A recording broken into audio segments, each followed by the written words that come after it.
नमस्कार दोस्तों, स्वागत है आपका catch your M YouTube channel पर। मैं हूं सौरभ चौहान और आज का हमारा टॉपिक है हिंदी वर्णमाला का पार्ट 2। जी हाँ दोस्तों, हम कर रहे हैं हिंदी वर्णमाला का पार्ट 2। पिछले पार्ट में हमने किया था, यानी कि पार्ट 1 में हमने किया था भाषा क्या होती है, वर्ण कितने क्या होती है, वर्णमाला क्या होती है, स्वर किसे कहते हैं, स्वर कितने प्रकार के होते हैं। बहुत ही ज्यादा इंपॉर्टेंट है पिछला पार्ट। अगर आपने पिछला पार्ट नहीं देखा है तो जल्दी से पिछला पार्ट हमारा देख लीजिए, क्योंकि वो मोस्ट इंपोर्टेंट तभी आपको ये समझ आएगा जब आप पिछला पार्ट देखेंगे, क्योंकि पिछले पार्ट से बहुत ही ज्यादा एग्जाम में क्वेश्चन आते हैं और वो पार्ट बहुत ही इंपॉर्टेंट है। क्यों? क्योंकि मैंने वो बेसिक से करवाया। अगर आपने नहीं देखा तो जल्दी से आपको डिस्क्रिप्शन बॉक्स में लिंक मिल जाएगा और जल्दी से उसे देख लीजिए, ताकि आपको ये भी समझ आए। उसके बाद ही ये पार्ट देख लेना, ठीक है। तो आइए शुरू करते हैं आज का हमारा व्यंजन, ठीक है। दोस्तों, मैंने पिछले पार्ट में बताया था स्वर क्या होते हैं और आज मैं बताऊंगा आपको व्यंजन क्या होते हैं। तो दोस्तों, व्यंजन क्या होते हैं? जो वर्ण स्वरों की सहायता से बोले जाते हैं उनको बोलते हैं व्यंजन, ठीक है। व्यंजन क्या होते हैं? जो वर्ण स्वरों की सहायता से बोले जाते हैं उनको बोलते हैं व्यंजन। दोस्तों, जिस तरह से स्वर तीन प्रकार के होते हैं, मैंने बताया था कौन कौन से स्वर होते हैं। वो होते हैं ह्रस्व स्वर, दीर्घ स्वर और प्लुत स्वर। पिछला पार्ट देख लीजिए अगर आपने नहीं देखा है, तभी आपको समझ आएगा। मैं पहले ही बता रहा हूं आपको, ठीक है। देखो, और व्यंजन भी उसी प्रकार तीन टाइप के होते हैं। कौन कौन से होते हैं? स्पर्श व्यंजन, अंतस्थ व्यंजन और ऊष्म व्यंजन। मेनली व्यंजन तीन टाइप के होते हैं। एग्जाम में क्वेश्चन आएगा व्यंजन के प्रकार होते हैं, तीन होते हैं, चार होते हैं, पांच होते हैं या दो होते हैं। तो व्यंजन के प्रकार होते हैं तीन। एक होता है स्पर्श व्यंजन, एक होता है अंतस्थ व्यंजन और एक होता है ऊष्म व्यंजन, ठीक है।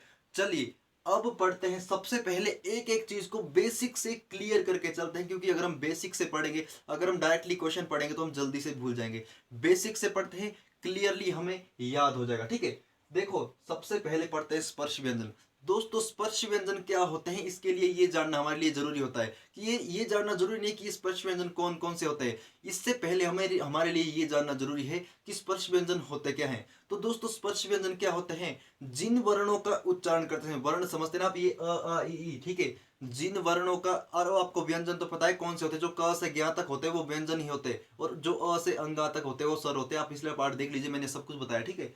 देखो, स्पर्श व्यंजन क्या होते हैं? जिन वर्णों का उच्चारण करते समय हवा फेफड़ों से निकलकर, मेरी बात ध्यान से सुनो और इसको नोट करते जाओ। जिन वर्णों का उच्चारण करते समय हवा फेफड़ों से निकलकर मुंह के किसी भाग से घर्षण खाकर बाहर निकलती है। अब देखो क्या निकल रही है।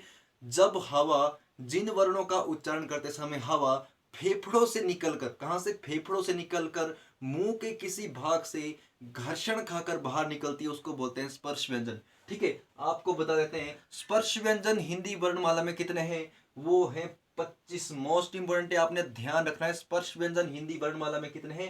स्पर्श व्यंजन 25 है। एग्जाम में क्वेश्चन आएगा स्पर्श व्यंजन कितने? 25 है। और स्पर्श व्यंजन है क से म तक। कौन कौन से होते हैं? जो जितने भी क से म तक स्वर है, व्यंजन है, वो कौन सा है? वो है स्पर्श व्यंजन। आपने ध्यान रखना है, ठीक है। ये क्या होते हैं स्पर्श व्यंजन, मैंने आपको बता दिया है। और क से म तक स्पर्श व्यंजन होते हैं। देखो, क से म तक कैसे? जैसे क ख ग घ। देखो, आपके लिए आ ई का ज्ञान होना आपके लिए बहुत जरूरी है। क्यों? आप बोलेंगे कि हम तो बड़े हो गए, हमें क्या जरूरत है आ ई करने की, लेकिन ये बहुत ही ज्यादा जरूरी है आ ई के ज्ञान होना, ठीक है। तभी आप इसको कर सकेंगे, ठीक है। चलिए, क ख ग घ ग, च छ ज झ य, ट ठ ड ढ ण, त थ द ध न और प फ ब भ म। अब देखो ये कितने? 1 2 3 4 5, 5 5 10 और 5 15 और 5 20 और 5 25। तो स्पर्श व्यंजन कौन कौन से हैं? 25। अब देखो, जो ये क से शुरू होते हैं, जो ये क ख ग घ ग, इसको बोलते हैं क वर्ग, ठीक है। अब हम रटेंगे नहीं, समझेंगे, ठीक है, इसलिए डायरेक्टली बता रहा हूं। इसको बोलेंगे हम क वर्ग। जो क से शुरू होते हैं उसको क्या बोलेंगे? क वर्ग। और जो यहाँ च से शुरू हो रहा है वर्ग, ठीक है, ये पूरा वर्ग है। और ये क्या है? फिर ये दूसरा वर्ग है, च वर्ग। जो च से शुरू होते हैं उसको बोलते हैं च वर्ग। देखो, च छ ज झ य। जो ट से शुरू होते हैं उसको बोलते हैं ट वर्ग, ठीक है। और जो त से शुरू होते हैं उसको बोलते हैं त वर्ग। और जो प से शुरू होते हैं उसको बोलते हैं प वर्ग, ठीक है। अब देखो, अब आपको कितने आसान ट्रिक्स से, मैंने आपको पहले ही बताया था कि अगर आप एक बार मुझसे पढ़ के जाएंगे, मैं गारंटी देता हूं आपको एक बार अभी पढ़ना पड़ेगा और एक बार पेपर स्क्रिप्ट एक दो दिन पहले पढ़ना पड़ेगा। मैं गारंटी देता हूं कोई दिक्कत नहीं, आपको आसानी से याद हो जाएगा, लेकिन ध्यान आपको देना है एक एक चीज का, ठीक है। देखो, अब एग्जाम में क्वेश्चन आएगा, ठीक है, कि ग ग का उच्चारण स्थान कौन सा है? ग का उच्चारण स्थान कौन सा है? द का उच्चारण स्थान कौन सा है, ध का उच्चारण स्थान कौन सा है, या ब का उच्चारण स्थान कौन सा है। अब देखो हम ऐसा तो याद नहीं रख सकते, एक एक स्वर का उच्चारण स्थान हम याद नहीं रख सकते, ठीक है। इतना दिमाग किसी का नहीं होता कि हम एक एक स्वर का उच्चारण स्थान हम याद रखें। इसके लिए एक ट्रिक है, देखो क्या ट्रिक है। देखो जो भी क से शुरू होते, मतलब मैंने बताया क वर्ग, च वर्ग, ट वर्ग, प वर्ग और त वर्ग। देखो जो भी क से शुरू होते, जो भी क वर्ग वाले हैं, जैसे क ख ग घ ग, इनका उच्चारण स्थान क्या होता है, कंठ होता है, ठीक है। जो भी क वर्ग वाले व्यंजन होते हैं उनका उच्चारण स्थान कौन सा होता है, तो जो भी क वर्ग वाले व्यंजन होते हैं उनका उच्चारण स्थान होता है कंठ। आपने ध्यान रखना है, आप उच्चारण करके भी बोल सकते हो, क ख आप अपने आप में बोल सकते हैं, उच्चारण करके आपको पता चल जाएगा किसका उच्चारण स्थान कौन सा है। तो क वर्ग के जितने भी व्यंजन है उनका उच्चारण स्थान कितना है, वो है उसका कंठ। आपने ध्यान रखना, ट्रिक है ये। अब देखो जितने भी च वर्ग के व्यंजन है, च छ ज झ य, जितने भी च वर्ग के व्यंजन है उनका उच्चारण स्थान है तालु, ठीक है। उनका उच्चारण स्थान क्या, तालु। आपने ध्यान रखना, ट्रिक है ये आपके लिए, ठीक है, कि जितने क वर्ग के उनका है कंठ, और जितने च वर्ग के उनका है तालु। देखो च छ, जीभ तालु को छूती है ना, च छ ज झ, या अपने आप में बोल के देखिए, आपको पता चल जाएगा जीभ तालु को छूती है, ठीक है। नेक्स्ट है, जितने भी ट वर्ग के व्यंजन है, ट्रिक है ये, मैं बार बार बता रहा हूँ, जितने भी ट वर्ग के व्यंजन है उनका कौन सा है, उनका उच्चारण स्थान है मूर्धा, ठीक है। देखो ट मूर्धा को छू के जाती है, ट ठ ड ढ, आप देख लो मूर्धा को छू के जा रही है जीभ, देखो उनका क्या है उच्चारण स्थान, उनका उच्चारण स्थान है मूर्धा, जितने भी ट वर्ग के शुरू होते। और जितने भी त वर्ग से शुरू होते, त थ द ध न, जितने भी त वर्ग से शुरू होते हैं, ठीक है, उन वर्णों का उच्चारण स्थान कौन सा है, उनका है दंत। अब उच्चारण करके देखो, त थ द ध, ठीक है। अब न, आप देख लो खुद से, आपको पता चल जाएगा कि इसका उच्चारण स्थान क्या है। इसलिए ट्रिक है, क वर्ग का कंठ, च वर्ग का क्या है तालु, ट वर्ग का मूर्धा, और त वर्ग का दंत, और प वर्ग का क्या है प। जितने भी प से शुरू होते हैं उनका है ओष्ठ उच्चारण स्थान। देखो ओष्ठ, प फ छू रहे ना ओठ को, अब हम ओठ को अगर नहीं मिलाए तो हम नहीं बोल सकते, ठीक है। तो देखो प वर्ग का उच्चारण स्थान कौन सा है, प फ ब भ म, इसका है ओष्ठ, आपने ध्यान रखना है। अब आपके लिए एग्जाम में कुछ भी क्वेश्चन आए कि आप ध का उच्चारण स्थान बताओ, तो आप देखेंगे ध कौन से वर्ग में, त च छ ज झ झ नहीं, च वर्ग में भी नहीं है, ट ठ ड ढ न, ट इस वर्ग में भी नहीं है, त थ द ध न, हाँ इस वर्ग में, ठीक है। तो आप तुरंत लगा कि ध तो इस वर्ग में, और ध तो वर्ग में, तो त वर्ग का उच्चारण स्थान क्या बताया था, त वर्ग का उच्चारण स्थान बताया था दंत, ठीक है। तो इस तरह से आप डायरेक्टली कर लेंगे, आपको रटने की जरूरत नहीं है। तो आपने सिंपल याद रखना है, क वर्ग का उच्चारण स्थान, च वर्ग का उच्चारण स्थान, ट वर्ग का उच्चारण स्थान, त वर्ग का उच्चारण स्थान, और प वर्ग का उच्चारण स्थान। आपके लिए क्वेश्चन आएगा कि ट वर्ग का उच्चारण स्थान है, ट का उच्चारण स्थान बताओ, तो आप बोलेंगे ट किस वर्ग में है, तो ट वर्ग में, तो ट का उच्चारण स्थान क्या हो सकता है, तो जो आप मैंने यहाँ बताया आपको पूरा। आपके लिए म का उच्चारण स्थान आएगा, तो आप बोलेंगे म किस वर्ग में, तो उस वर्ग का उच्चारण स्थान क्या है, ठीक है। ऐसे आपको रट्टा देने की जरूरत नहीं, मैंने आपको बिल्कुल ट्रिकली बता दिया, इसलिए आपने ध्यान रखना, ठीक है। तो आपने ध्यान रखना है। नेक्स्ट है अंतस्था व्यंजन। अंतस्था व्यंजन क्या होते हैं, इस बात को आप अपने पास नोट कर लो दोस्तों। अंतस्था व्यंजन क्या होते हैं, जिन वर्णों का उच्चारण करते समय हवा फेफड़ों से निकलते हुए मुंह के किसी भी भाग को स्पर्श करते हुए या घर्षण करते हुए नहीं निकलती है। स्पर्श व्यंजन में क्या है कि उसमें हवा हवा जो है मुंह के किसी भाग से घर्षण करते हुए निकलती है, लेकिन इसमें नहीं निकलती है। क्या है, जिन वर्णों का उच्चारण करते समय हवा फेफड़ों से निकलकर मुंह के किसी भाग को स्पर्श करते हुए नहीं निकलती, उसको बोलते हैं अंतस्था व्यंजन। जैसे य र ल व, ठीक है, य र ल व, ये किसी के मुंह के किसी भाग को घर्षण करते हुए नहीं निकलती है। और अंतस्था व्यंजन है चार, आपने ध्यान रखना है। एग्जाम में क्वेश्चन आएगा निम्नलिखित में से कौन सा अंतस्था व्यंजन है, तो आपके लिए ये आ जाएंगे, ये भी यहाँ से ऑप्शन आ जाएंगे और एक यहाँ से ऑप्शन आ जाएगा। तो आपने ध्यान रखना है, य र ल, देखो प फ ब भ म, उसके बाद आता है य र ल व। अगर आपको आ ई आती होगी तभी आपको ये आएगा, ठीक है। य र ल व के अंतस्था व्यंजन, अगर आपके लिए एग्जाम में क्वेश्चन आएगा कि य र ल व, कि ल कौन सा व्यंजन है, स्पर्श व्यंजन है, ऊष्म व्यंजन है, अंतस्था व्यंजन है, या संयुक्त व्यंजन है, फिर कौन सा व्यंजन है आपने ध्यान रखना है। तो य र ल व, ये कौन सा है, ये है अंतस्था व्यंजन। कुछ भी आए आपको पता होना चाहिए कि अंतस्था व्यंजन कितने होते हैं, चार होते हैं, और कौन से होते हैं, और स्पर्श व्यंजन कौन से होते हैं, मैंने आपको हर एक चीज बता दी है, ठीक है। ट्रिक बताइए किसका उच्चारण स्थान, आपको कोई भी रटने की जरूरत नहीं, किस वर्ग का कौन सा उच्चारण स्थान है, ठीक है। आपने ध्यान रखना है, इस वर्ग का क्या है, 1 2 3 4 5, ठीक है, ये वर्ण है पूरे, ठीक है, आपने ध्यान रखना है। नेक्स्ट है, नेक्स्ट करते हैं ऊष्म व्यंजन। दोस्तों ऊष्म व्यंजन क्या होते हैं ये जानना हमारे लिए बहुत जरूरी है। दोस्तों ऊष्म व्यंजन क्या होते हैं? जिन वर्णों का उच्चारण करते समय हमारे मुंह में गर्मी या ऊष्मा पैदा होती है, ठीक है, हमारे शरीर में ऊष्मा या गर्मी पैदा होती है, उनको बोलते हैं हम ऊष्म व्यंजन। नाम ही ऊष्म व्यंजन है, ठीक है। ऊष्म या संघर्षी बोलते हैं हम इसको, ठीक है। ऊष्म, इनकी संख्या भी कौन सी है? 4 है। देखो कौन कौन से है ये है श, पेट कटा श, स, ह। आप उच्चारण करके देख सकते हैं, आपके शरीर में कुछ हीट सी पैदा होगी, श, ठीक है। पेट कटा श, स, ह। आपके शरीर में गर्मी सी पैदा हो जाएगी, यानी कि आपके शरीर में ऊष्मा पैदा हो जाएगी, उनको बोलते हैं ऊष्म व्यंजन। आपने देखना है ऊष्म व्यंजन कौन से? 4 है। एग्जाम में क्वेश्चन आएगा कि स कौन सा व्यंजन है, तो आपने ध्यान रखना है स कौन सा व्यंजन है? ऊष्म व्यंजन है। ना ये अंतस्था व्यंजन है, ना ये स्पर्श व्यंजन है, ना ये कोई अन्य, ना ये संयुक्त व्यंजन है, ठीक है। आपने ध्यान रखना है ये कौन सा व्यंजन है? स, ये है ओनली और ओनली ऊष्म व्यंजन, ठीक है। आपने ध्यान रखना है। ह कौन सा व्यंजन है? ह भी है हमारा कौन सा व्यंजन है? ह भी है ऊष्म व्यंजन, ठीक है। आपने ध्यान रखना है। अब इसके अलावा देखो एग्जाम में क्वेश्चन क्या आएगा आपके लिए? एग्जाम में क्वेश्चन आएगा कि हिंदी वर्णमाला में उच्चारण के स्थान पर व्यंजन कितने? जैसे मैंने बताया ना कि स्वर के उच्चारण के स्थान पर स्वर कितने हैं, तो कितने हैं? 10 है। और हिंदी वर्णमाला में स्वर कितने हैं? 11 है। क्यों है, कैसे, ये मैंने आपको पिछले पार्ट में बताया, मैं बार बार बता रहा हूँ। एक बार आप पिछला पार्ट जरूर देख लीजिए, क्योंकि उसमें मैंने बेसिक से बताया, और ज्यादा आसान हो जाएगा, आपका ही फायदा, ठीक है। देखो, आप देखो मैंने क्या बताया कि देखो एग्जाम में क्वेश्चन क्या आएगा आपके लिए? एग्जाम में आपके लिए क्वेश्चन आएगा कि हिंदी वर्णमाला में कितने व्यंजन है, तो आपने ध्यान रखना है मेनली हिंदी वर्णमाला कितने व्यंजन है। देखो 25 और 4 29 और 4 33। तो हिंदी वर्णमाला में उच्चारण के आधार पर और हिंदी वर्णमाला में व्यंजन कितने हैं? 33 है, ठीक है। आपके लिए एग्जाम में क्वेश्चन आएगा उच्चारण के आधार पर व्यंजन कितने हैं, तो उच्चारण के आधार पर व्यंजन 33 से। आपने ध्यान रखना कितने व्यंजन है उच्चारण के आधार पर? उच्चारण के आधार पर व्यंजन हमारे 33 होते हैं। आपने ध्यान रखना है, कंफ्यूज नहीं होना है। उच्चारण के आधार पर व्यंजन कितने होते हैं? 33 होते हैं। अब मैंने आपको बताया स्पर्श व्यंजन, अंतस्था व्यंजन, ऊष्म व्यंजन, मतलब व्यंजन 3 प्रकार के होते हैं। लेकिन इसके अलावा कुछ और व्यंजन भी होते हैं। देखो कौन कौन से होते हैं मैं आपको बताता हूँ। उसके अलावा होते हैं संयुक्त व्यंजन। संयुक्त व्यंजन कौन से होते हैं? जो कि दो या दो से दो जो कि दो अक्षरों से मिलकर बने होते हैं, जो कि दो अक्षरों के मेल से मिलकर होते हैं। जैसे मैं बोलता हूँ कैसे, जैसे संयुक्त व्यंजन, जैसे अक्ष, त्र, श्र और ज्ञ, ठीक है। अक्ष, त्र, श्र और ज्ञ, ये क्या है? संयुक्त व्यंजन। एग्जाम में क्वेश्चन आएगा कि अक्षा कौन सा व्यंजन है, तो अक्षा कौन सा व्यंजन है? ये व्यंजन है हमारा संयुक्त व्यंजन। आपने ध्यान रखना है अक्षा कौन सा व्यंजन है? अक्षा हमारा संयुक्त व्यंजन है। आपने बिल्कुल भी कंफ्यूज नहीं होना है।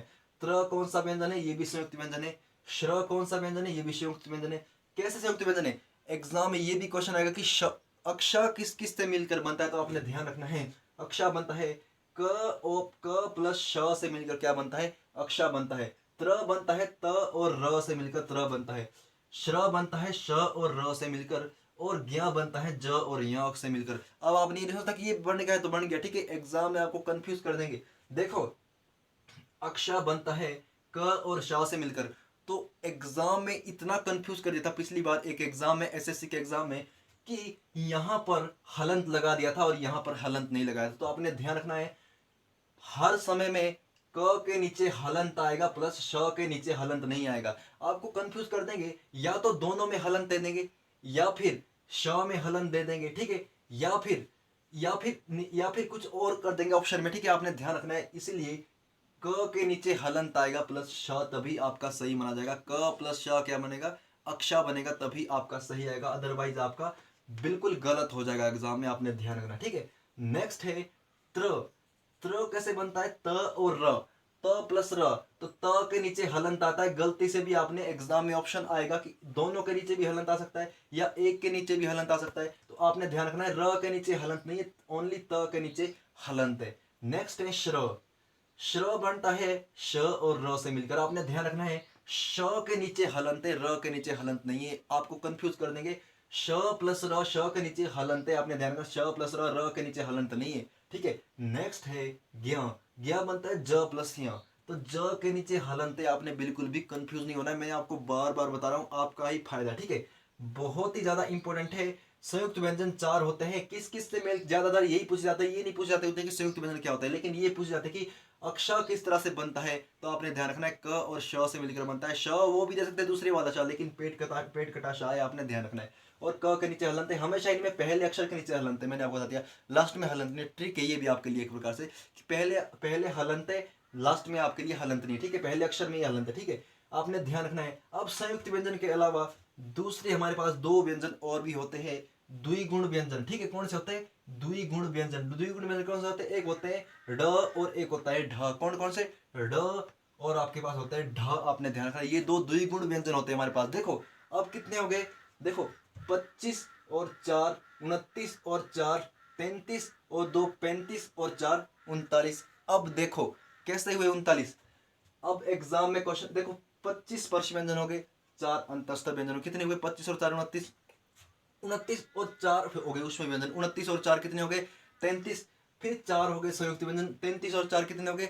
37, प्लस 2 हो गए द्विगुण व्यंजन, ठीक है, 2 हो गए द्विगुण व्यंजन। देखो तो कितने हुए? 37 और 2 39। एग्जाम में क्वेश्चन आएगा कि हिंदी वर्णमाला में कुल व्यंजन कितने हैं, तो कुल व्यंजन कितने हैं हिंदी वर्णमाला में? हिंदी वर्णमाला में कुल व्यंजन कितने हैं? मैंने बताया कितने? 39 व्यंजन हिंदी वर्णमाला में कुल है। और हिंदी वर्णमाला में लिखित आधार पर भी कितने हैं, ये एग्जाम में भी पूछेगा, लिखित आधार पर कितने हैं? लिखित आधार पर भी 39 ही होते हैं। लेकिन हिंदी वर्णमाला में उच्चारण के आधार पर व्यंजन कितने होते हैं? आपने ध्यान रखना है 33 होते हैं, सिर्फ यही गिने जाते हैं उसमें, एक स्पर्श, एक अंतस्था और एक ऊष्म व्यंजन, ठीक है। और हिंदी वर्णमाला व्यंजन भी कितने बताए जाते हैं? वो भी 33 है। लेकिन कुल व्यंजन और लिखित आधार पर कितने हैं? वो है 39। मैंने आपको बता दिया कौन कौन सा, ये भी मैंने आपको बता दिया, इसलिए आपको कंफ्यूज होने की बिल्कुल जरूरत नहीं है। आपको हर एक चीज क्लियर करके बता रहा हूँ, ऐसा कोई नहीं बताता, मेरे को पता है, ठीक है। इसलिए आपने ध्यान रखना है, बिल्कुल कंफ्यूज नहीं होना है, आपका ही फायदा है इसमें, ठीक है। तो आपने ध्यान रखना है अगर कोई भी एग्जाम में क्वेश्चन आएगा। अब करते हैं स्वर प्लस व्यंजन, ठीक है। हिंदी वर्णमाला में स्वर और व्यंजन कितने हैं? मैंने बताया था हिंदी वर्णमाला में स्वर कितने हैं, तो हिंदी वर्णमाला में स्वर 11 है, पिछले पार्ट में मैंने आपको बताया था। तो हिंदी वर्णमाला में स्वर 11 हैं, ठीक है, तो 11 स्वर हैं। और हिंदी वर्णमाला में व्यंजन कितने हैं मैंने बताया, तो हिंदी वर्णमाला में व्यंजन 33 है। तो देखो 11 प्लस 33, हिंदी वर्णमाला में स्वरों और व्यंजनों की कुल संख्या कितनी है? 44 है। आपने बिल्कुल भी कंफ्यूज नहीं होना, आपके लिए 52 दे देगा ऑप्शन में, इसलिए आपने गलत नहीं करना है। 52 भी है, लेकिन कौन से है ये भी मैं आपको बता रहा हूँ, ठीक है। हिंदी वर्णमाला में स्वर और व्यंजन, मैं लिखित आधार पर नहीं बोल रहा हूँ, मैं कुल नहीं बोल रहा हूँ, ओनली स्वर और व्यंजन हिंदी वर्णमाला में कितने हैं? वो है 11 प्लस 33 बराबर है 44, ठीक है। कौन कौन से? 11 प्लस 33 बराबर है 44, क्या है हमारे पास? हिंदी वर्णमाला में व्यंजन है। नेक्स्ट है हिंदी वर्णमाला में कुल स्वर प्लस व्यंजन। अब देखो कुल स्वर प्लस व्यंजन, कुल देखो कुल कितने बताए थे मैंने? 13 स्वर बताए थे मैंने हिंदी वर्णमाला में, कुल स्वर कितने? 13। और कुल व्यंजन कितने हैं ये बताया था मैंने? 39। तो करो 13 प्लस 39 कितने हुआ? 52, ठीक है। और लिखित आधार पर भी कितने बताए थे मैंने स्वर? वो बताया था मैंने 13। और लिखित आधार पर व्यंजन भी कितने बताए मैंने? वो बताया मैंने 39। तो 13 प्लस 39, लिखित आधार पर भी 52 होते हैं। लेकिन यहाँ पर आपने कंफ्यूज नहीं होनी, हिंदी वर्णमाला में स्वर कितने होते हैं? 11 प्लस 35 बराबर है 44, इसलिए आपने बिल्कुल भी कंफ्यूज नहीं होना है। मोस्ट इंपोर्टेंट, ये बहुत ही बार ये एग्जाम में पूछा जाता है, बिल्कुल भी कंफ्यूज नहीं होना। मैंने आपको एक एक चीज बता दी, इसलिए आपने ध्यान रखना है, एक एक चीज को अपने पास नोट कर लो, और एक बार इसका स्क्रीनशॉट भी आप ले सकते हैं, ठीक है। तो आपने ध्यान रखना है, ठीक है। नेक्स्ट बात करते हैं, ठीक है, नेक्स्ट बात करते हैं, ठीक है, घोषत्व के आधार पर, या इसको आज करवाएं या कल करवाएं, ठीक है, इसको रहने देते हैं, इसको हम अगले ही पार्ट में करेंगे, क्योंकि थोड़ा बड़ा टॉपिक भी है, ठीक है। इसको 3 पार्टों में डिवाइड कर लेते हैं, ठीक है। तो आज के लिए आपके लिए इतना ही बहुत है, क्योंकि आप बहुत से क्योंकि अगर कई लोग साइंस वाले हो गए तो उनको थोड़ी कंफ्यूजन हो जाएगी, एकदम ही उनके ऊपर प्रेशर पड़ जाएगा, ठीक है। तो इसको तीसरे पार्ट के लिए करते हैं, इसको हम कल करेंगे, ठीक है। तो मैंने आज आपको बताया क वर्ग का उच्चारण स्थान, च वर्ग का उच्चारण स्थान, ट वर्ग का उच्चारण स्थान, ट्रिक बताइए आपको, बिल्कुल जैसे भी आपके लिए क्वेश्चन आएगा आप कर लेंगे। दोस्तों आज के लिए बहुत है इतना, ठीक है। तो अच्छा लगे दोस्तों तो हमारी वीडियो को लाइक, सब्सक्राइब और साथ में बेल आइकन का बटन जरूर प्रेस कर देना, ताकि आपको हमारी नेक्स्ट वीडियो का नोटिफिकेशन मिल सके। और इसके आपने अच्छे से नोट्स बनाने, इसके लिए आपने लापरवाही नहीं करनी। आपके मैंने एक एक चीज बताई कि उच्चारण के आधार पर व्यंजन कितने होते हैं, उच्चारण के आधार पर स्वर कितने होते हैं दोस्तों। और एक बात और आपसे, ठीक है, मैंने अपना अकाउंट खबरी पर भी बनाया हुआ है, ठीक है, वहां से भी मैं 10 क्वेश्चन जीएस के देता हूँ। तो आपको खबरी का लिंक भी आपको डिस्क्रिप्शन बॉक्स में मिल जाएगा, अगर आप वहां से कुछ करना चाहते हो तो वहां का लिंक भी आपको बिल्कुल डिस्क्रिप्शन बॉक्स में मिल जाएगा। तो आपने ध्यान रखना है उस चीज़ का, ठीक है, क्योंकि वहां से अगर आपको लगता है कि मेरा 10 क्वेश्चन से फायदा हो रहा है, तो आपको क्या 4-5 MB का ऐप है, वो उसको डाउनलोड कर लीजिए और वहां पर भी हमें फॉलो कर लीजिए। और वहां से आपको डेली हमारे 10 क्वेश्चन जीएस के मिलेंगे, ठीक है। तो आपने उसका ध्यान रखना है। और अगर आप डेली टेस्ट देना चाहते हैं हमारे व्हाट्सएप ग्रुप पर, तो हमारा डेली व्हाट्सएप ग्रुप पर टेस्ट होता है ठीक है, उसका भी मैं आपको कॉन्टैक्ट नंबर दे देता हूँ। हमारा कॉन्टैक्ट नंबर, आप हमसे व्हाट्सएप पर कॉन्टैक्ट कर सकते हैं। ठीक है, हमारा कॉन्टैक्ट नंबर है 8629891058। ठीक है, ये हमारा कॉन्टैक्ट नंबर है। ठीक है, आप हमें कभी भी कॉन्टैक्ट कर सकते हैं व्हाट्सएप पर जुड़ने के लिए। ठीक है, अगर आप गर्ल्स है तो आपको गर्ल्स ग्रुप में करेंगे ज्वाइन, अगर आप बॉयज़ ग्रुप में तो आपको हम बॉयज़ ग्रुप में करेंगे ज्वाइन। ठीक है, तो आपने ध्यान रखना है। ठीक है, तो मोस्ट इंपोर्टेंट जितने भी मैंने यहाँ से टॉपिक करवाया ये काफ़ी ज़्यादा इंपॉर्टेंट है और यहाँ से एग्जाम में क्वेश्चन भी आएगा। ठीक है, और जब आएगा अब आप सही करके जाएंगे अगर आपने सही पढ़ा होगा।